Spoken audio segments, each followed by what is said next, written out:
Now I want to stop that. Okay.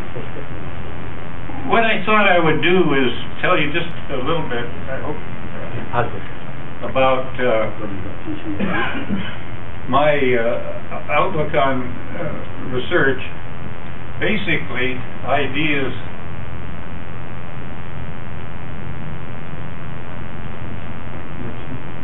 have your own so we're going to come back to it. Oh, you want to use that again? Yeah, but just shut it off. Yeah, I'll try. When I came to MIT as a grad student, Professor Godin suggested that to try to answer some problems about how certain kinds of surfactants interacted with minerals, that I set up a apparatus for studying streaming potentials. All solids are charged in water, and if ions are there, there has to be counter ions, and if you move the water relative to the solid, you strip off those ions, you set up potentials, and from that way those potentials change, you can learn much about the system. And I got working with cationic, that's positively charged surface active agents on quartz, which is negatively charged. Got sharp breaks in potentials, and for every time Godin bring a visit around, I'd say, I got these curves with sharp breaks. I don't know what they mean, but anyway, I listened to Overbeek's lectures, which he gave 2 courses on surface chemistry, and that really created, for those of you who are students, my background in surface chemistry, even though all my education's in metallurgy.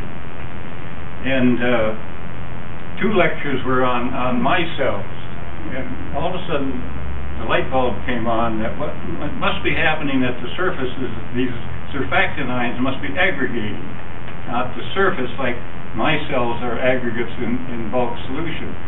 And that's where the whole concept of hemimicelles came from, and this indirect route. Then on top of that,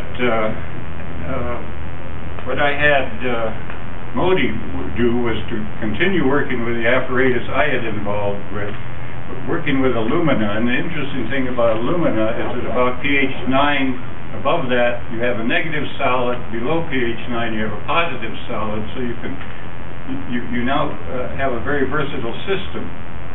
And one day all of a sudden hit me that these flotation reagents are ionic, and they're going to be attracted plus or minus, and something as simple as that. I suggested to Modi and to another person who then was a student that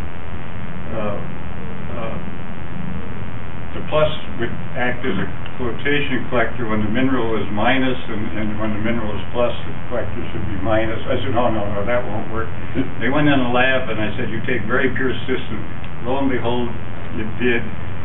And this really is what one can call electrostatic theory of flotation. In my opinion, it's the most one that we really easily understand. When I explain it, it's simple, but it did not come until that point. Well, when I was at MIT, I had maybe 3-4 different students working with me, and I spoon-fed them every day. I came around and discussed each day what they were doing and what they might do, and maybe I was young and had time on my hands. Then I decided to go to work in industry, so I went to Union Carbide, eventually came here to Berkeley, and at that point I decided that's not the way to educate grad students. I worked independently myself as a grad student. Godin just suggested the problem. I did everything. But so I decided that here, you people should do your own thinking and do your own work, and that was quite purposeful. Of course, I got busier, as we all do as we age, and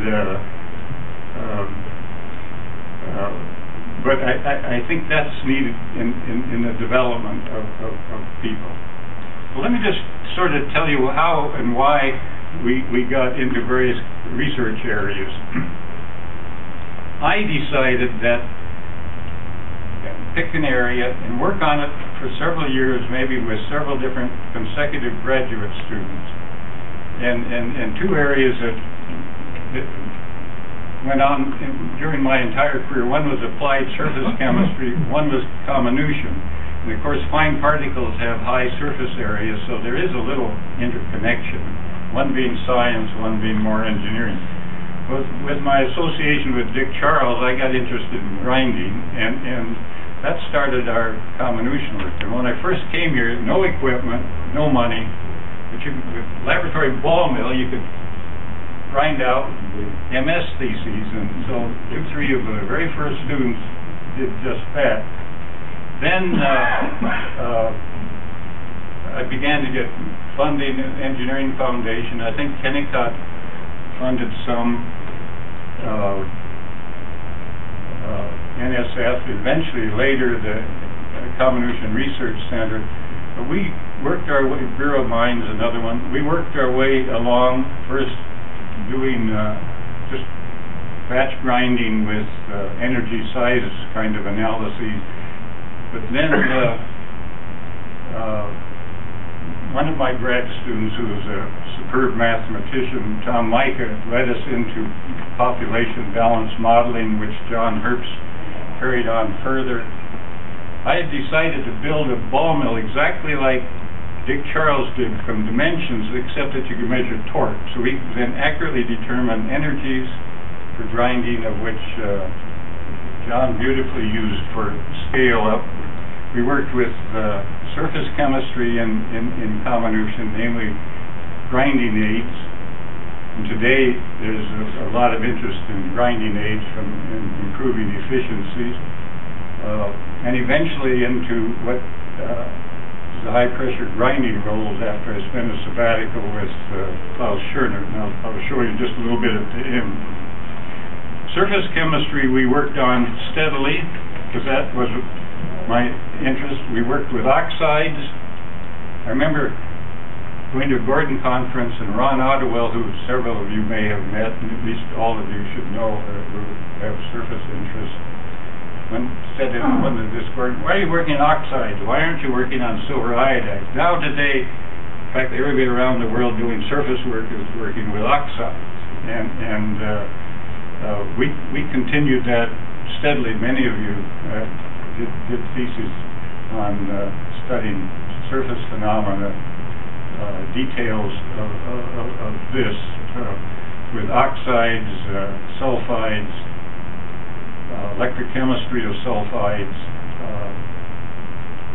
what you might call semi-soluble salt minerals like calcite, apatite, which has a little bit of sulfide. NSF supported us a lot, but I always looked at, sometimes you had to look hard to find money. One of the biggest projects I ever had was from NIH on studying the surface of teeth. We did, I think, 6-year program on study of hydroxyapatite. There never was a tooth in my lab, but we really studied the details of hydroxyapatite, and a lot of that was Sebastian Chander, one of my former students, foremost students, who unfortunately died at age 60 about a year or two ago. Sad loss. I was once asked to work on corrosion. That took us into electrochemistry. And Chander was a person who developed a lot of our efforts on electrochemistry of sulfides. And the last person who worked on that is here today, Jim Hansen. What's interesting is ONR came and said, would you be interested in looking at how surfactants control corrosion? I learned later that ONR took our proposal, took it to Hackerman. He was once the president of University of Texas, and a chemist who did a lot of corrosion work, asked him if he wanted to do this job for this money, but he said he didn't. I learned all that later. That's pretty bad. Then